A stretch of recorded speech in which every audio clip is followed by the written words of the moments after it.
السلام علیکم دوستو، آج کی اس ویڈیو میں ہم بات کرنے والے ہیں کہ کتے کی پیدائش کیسے ہوئی، کتے کو ناپاک کیوں قرار دیا گیا ہے، رسول اللہ صلی اللہ علیہ وسلم نے گھر میں کتا رکھنے سے کیوں منع فرمایا ہے، جس گھر میں کتا ہو اس گھر میں فرشتے کیوں نہیں داخل ہوتے، کتے میں کون سی 10 خوبیاں پائی جاتی ہیں جن میں سے کوئی ایک خوبی انسان اپنا لے تو ولی بن جائے، دنیا میں کتوں کی کتنی نسلیں پائی جاتی ہیں اور کتے اذان کی آواز سن کر کیوں روتے ہیں۔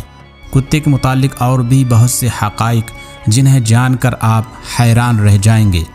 دوستو، آپ سے گزارش ہے کہ اگر آپ نے ابھی تک میرے چینل کو سبسکرائب نہیں کیا ہے تو چینل کو سبسکرائب کر کے بیل آئیکن کو ضرور پریس کر دیجیے گا۔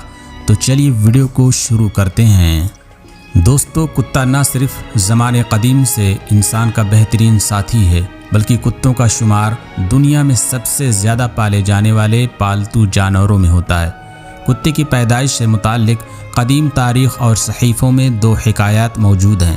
پہلی روایت کے مطابق کتے کی پیدائش کے متعلق امام عبد الرحمن الصفوری نے اپنی کتاب نزہۃ المجالس میں نقل فرمایا ہے کہ جب حضرت آدم علیہ السلام کی تخلیق اللہ تبارک و تعالی نے فرمائی اور تمام فرشتوں کو حضرت آدم علیہ السلام کو سجدہ کرنے کا حکم دیا گیا تو اس وقت شیطان، جو کہ فرشتوں کا ساتھی تھا، اس نے اس سجدے سے نہ صرف انکار کیا بلکہ اس وقت اس نے حضرت آدم علیہ السلام کے پتلے پر تھوک دیا تھا، جو کہ حضرت آدم علیہ السلام کے پیٹ پر جا کر گرا تھا، جس پر اللہ تعالیٰ نے حضرت جبریل علیہ السلام کو حکم دیا تھا کہ حضرت آدم علیہ السلام کے پیٹ سے اس تھوک والی مٹی کو ہٹا دو۔ اس مٹی کے ہٹنے سے حضرت آدم علیہ السلام کے پیٹ پر ایک سوراخ بن گیا تھا، جو کہ آج بھی ناف کی صورت میں ہر انسان کے پیٹ پر موجود ہے۔ اس کے بعد اس پیٹ والی مٹی سے کتے کو بنایا گیا تھا۔ دوستو، یہ واقعہ امام صفوری نے بلا کسی سند کے ذکر کیا ہے اور قرآن یا حدیث میں اس کا ذکر موجود نہیں ہے، لہٰذا اس کو معتبر نہیں کہا جا سکتا۔ دوسری حکایت نور المبین نامی کتاب میں موجود ہے، جس میں حضرت علی رضی اللہ تعالی عنہ نے ہمارے پیارے نبی حضرت محمد صلی اللہ علیہ وسلم سے دریافت کیا کہ کتوں کو کیوں پیدا کیا گیا اور انسان کو اس کو اپنے گھر میں رکھنے سے کیوں منع کیا گیا، تو اس کے جواب میں نبی کریم صلی اللہ علیہ وسلم نے ارشاد فرمایا تھا کہ جب حضرت آدم علیہ السلام اور بی بی حوا سلام اللہ علیہا کو اللہ تعالیٰ نے زمین پر بھیجا تھا تو دونوں خوف سے ایک پرندے کی مانند کانپ رہے تھے۔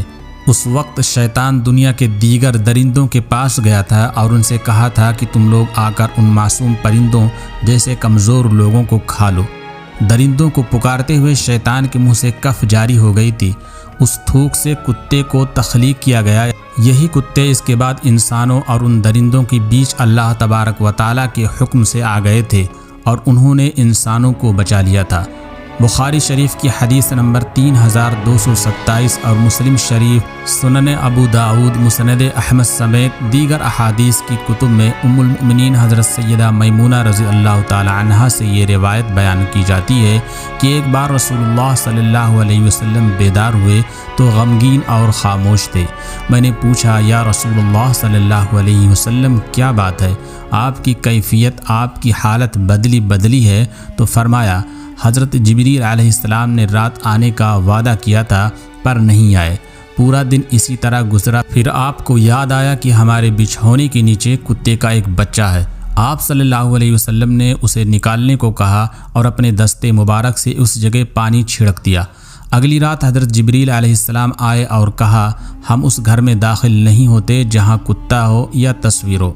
جبکہ ایک اور حدیث کا خلاصہ کچھ یوں ہے کہ حضور اکرم صلی اللہ علیہ وسلم نے فرمایا، جو شخص حفاظت اور شکار کی غرض کے علاوہ کتا پالتا ہے تو ہر روز اس کے اجر میں 2 قیرات کم کر دیا جاتا ہے۔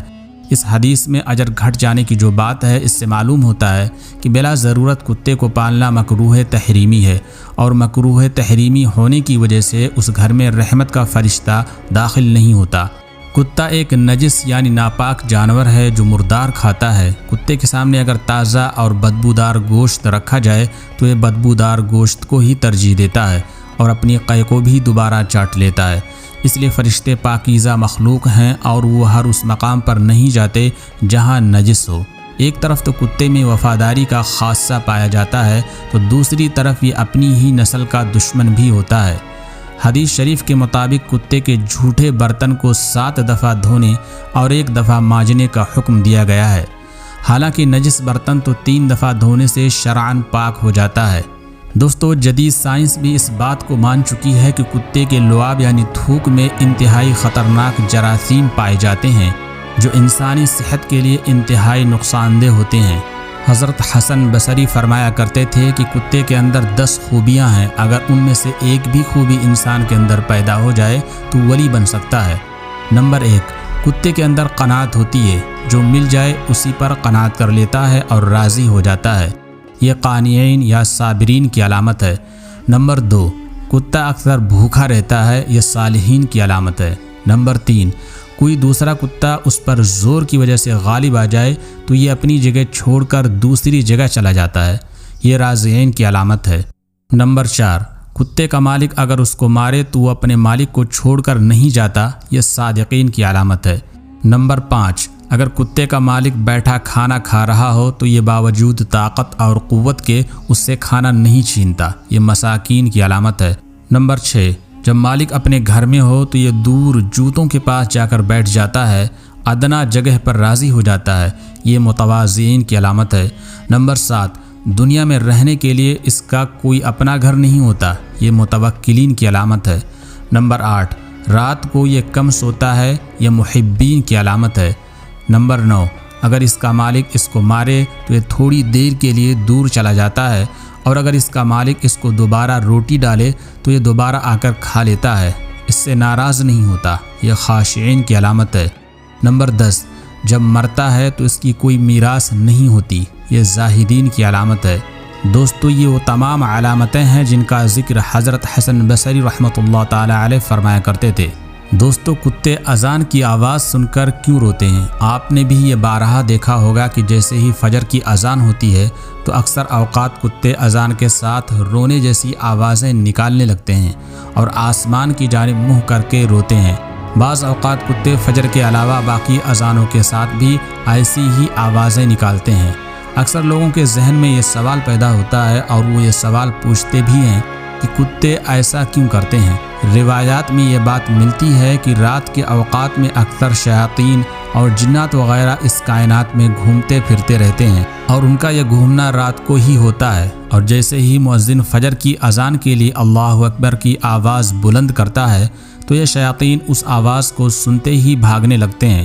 جب یہ بھاگ رہے ہوتے ہیں تو کتے ان کو دیکھتے ہیں اور ان کو دیکھ کر ایسی آوازیں نکالتے ہیں جیسا کہ رو رہے ہوں، اور شیاطین کے یوں بھاگنے کا ذکر ایک حدیث میں یوں آیا ہے کہ مؤذن جب اذان دیتا ہے تو اس کی آواز سن کر شیطان خروج ریح کی آواز کرتے ہوئے بھاگتا ہے۔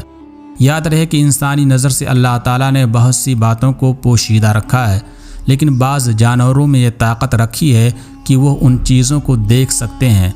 مثلا عذاب قبر کی بات کی جائے تو اس کے بارے میں بھی روایات ہے کہ مردے کی چیخ و پکار کی آواز کو انسان کے علاوہ باقی مخلوقات بھی سنتے ہیں، اور کتا بھی انہی جانوروں میں سے ہے جو کہ جنات کو اور شیاطین کو دیکھتا ہے، اس لیے یہ ان کو دیکھ کر ایسی آوازیں نکالتا ہے۔ دوستو، دنیا بھر میں اس وقت کتوں کی 400 نسلیں موجود ہیں، اور ایک اندازے کے مطابق 40 کروڑ سے زیادہ تعداد میں کتے اس دنیا میں موجود ہیں۔ دوستو، اگر آپ کو یہ ویڈیو پسند آئی ہو تو اسے ایک لائک کر کے اپنے دوستوں کے ساتھ بھی شیئر کر دیجئے۔ ملتے ہیں پھر کسی نئی ویڈیو کے ساتھ، تب تک کے لیے اللہ حافظ۔